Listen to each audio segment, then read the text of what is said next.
really like Tesla's tone. It helps me battle the monster. Hi, my name is Tara. If you're new here, welcome. And if you're a returning seasoned vet, welcome back. I want to take some time today to talk about how to fight cravings. I personally have been experiencing cravings lately.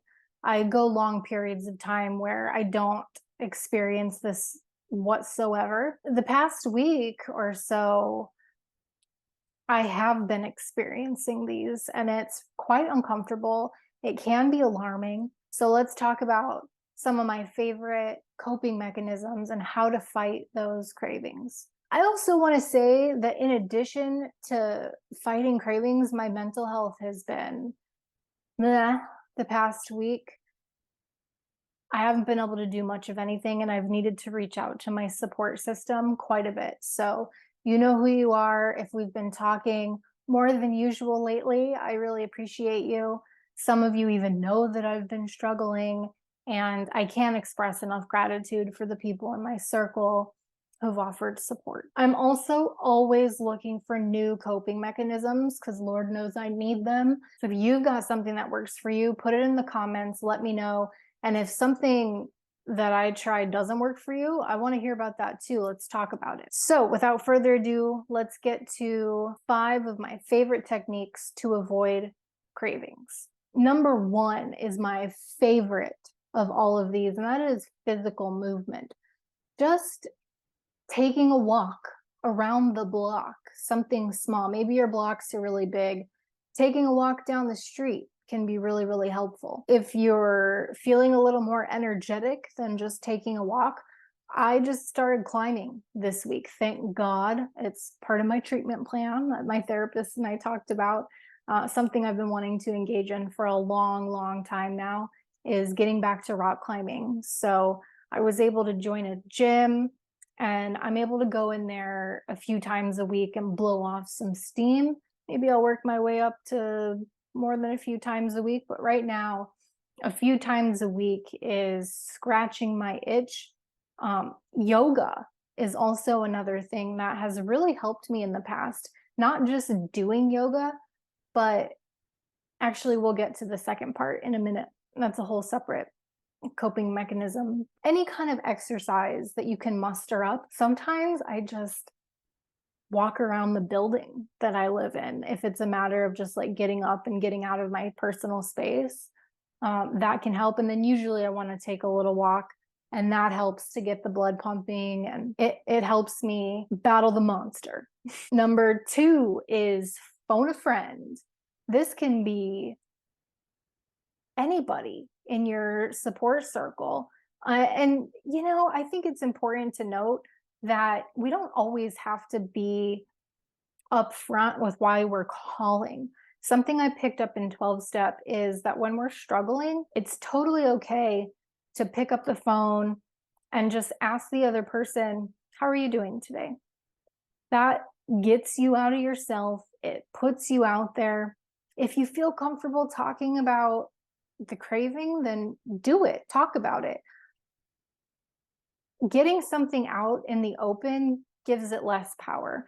So while I don't recommend harping on it for too long, I think that can in and of itself be triggering. Talking to people about it, being honest about it, if you're comfortable with that, is something that has, well, I'm not going to tell you what to do, but for me personally, telling on myself helps take power away from the situation. Also, if you're in 12-step, calling your sponsor, obviously, I'm sure you already are aware of this, but having someone that can be an accountability partner or coach, whether it's a sponsor or not, can be really helpful.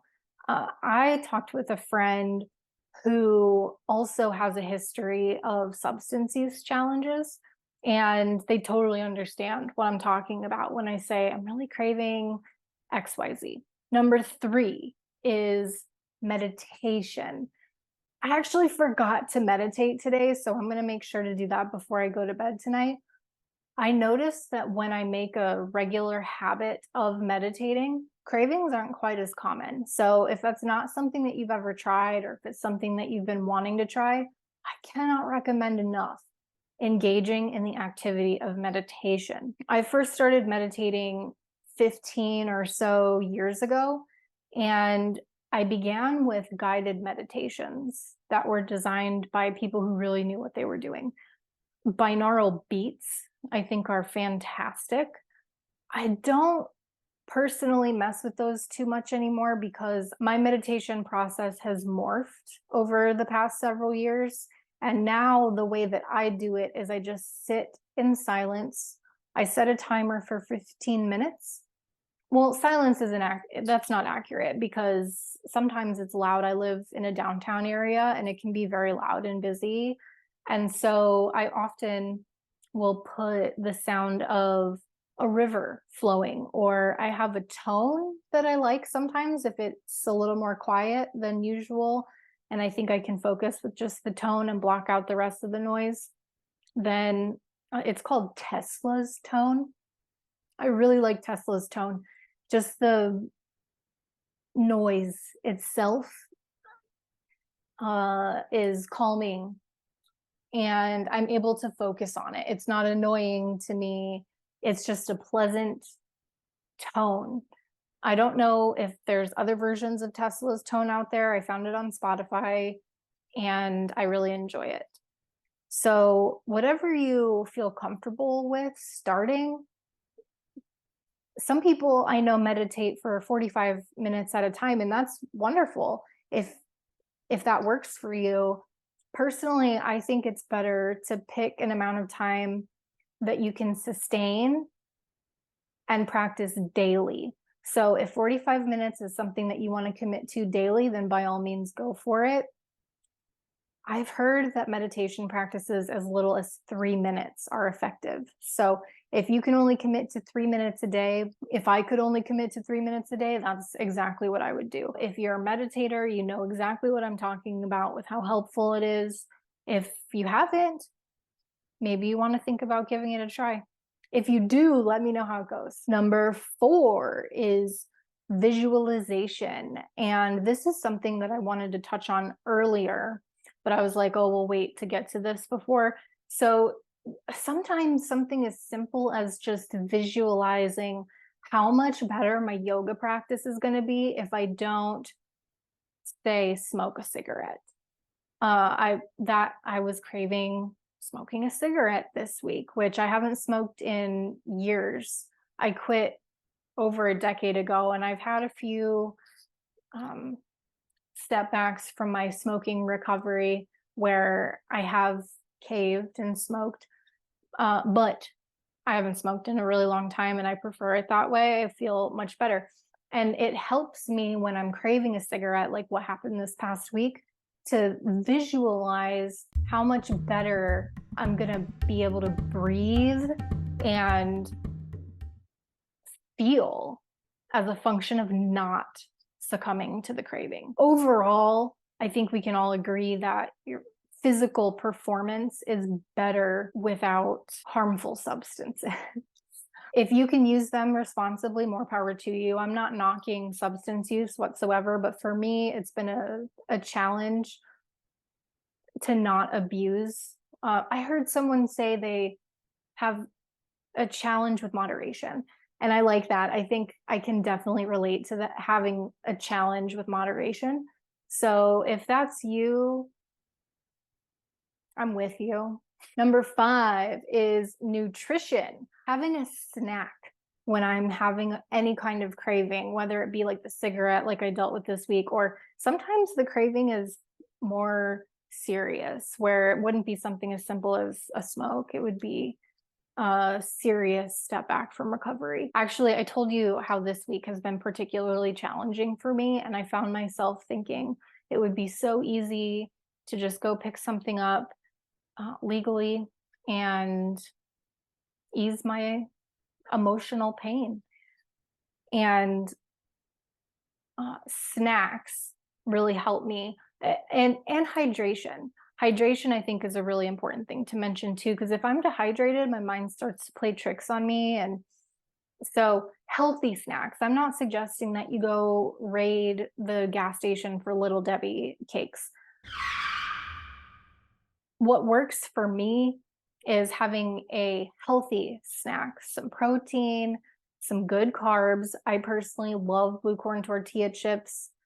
Almond butter is a really good one for me. Oh, recently I started eating chocolate again, and it really does help to improve my mood. I know, and I want to say I don't get chocolate bars. I used to get the chocolate from a grocery store that I really like, but I've been just getting the raw cacao powder, fair trade, and putting it in some almond butter and actually mixing that with yogurt because there's health benefits to adding these ingredients, which I'm not going to go into that right now. That would be a whole separate video.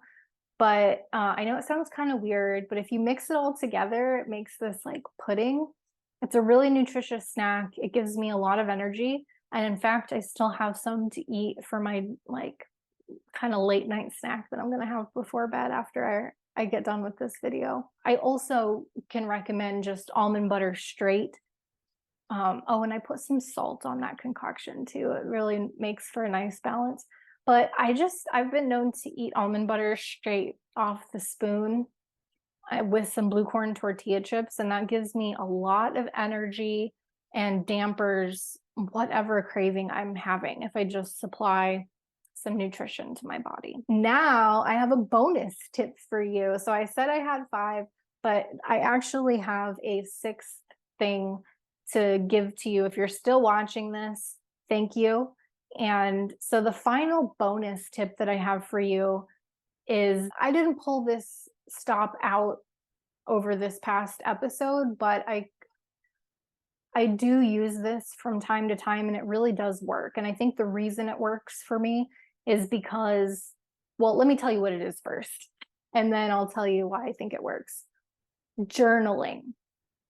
Journaling works for me, I think, because when I get through to repeated problems, like when I'm able to identify a pattern with particular issues that are going on in my life, I'll highlight them, whether it's with the literal highlighter, which I don't usually do that, but I have been known to use a highlighter from time to time. I will put a star by them or just make a whole new list to then bring to my therapist. And my therapist is then able to help me process things, kind of unravel them. And it always helps when I talk with my therapist about what's going on tremendously. I'm so thankful that I have a good therapist. So I didn't include that on here. I don't think I touched on when we talked about number 2, phoning a friend. I actually did have to call my therapist outside of our normal sessions this week, and she was so present with me. She made extra time. Basically, we had a whole other session, an impromptu full session, because I really needed some support, and she was there for me. So if you have a therapist that you love and that works for you, I'm so happy for you.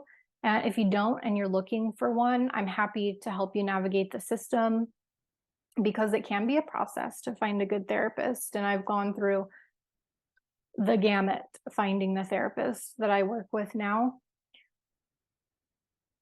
So yeah, journaling really helps me to filter through the stuff that it's like, oh, that's not that big of a deal, or like, whoa, this is something that keeps coming up a lot. I need to talk to my therapist about this. So those are the best ways that I have right now to get through the other side of cravings. Again, if you have additional coping mechanisms, something that works for you really well, I want to know about it, because I deal with this stuff more than I like to admit. Like I said, sometimes I have long periods where it doesn't happen at all. And then every once in a while, maybe something will happen, or maybe I'm not even aware something happened. Maybe it just comes out of the blue. I've experienced all of these things. So let me know what your coping mechanisms are. How do you avoid the triggers? If you enjoyed this video, please like, share, subscribe, hit the bell. It has been a pleasure talking with you as always. I love you all very much, and I hope to talk with you soon.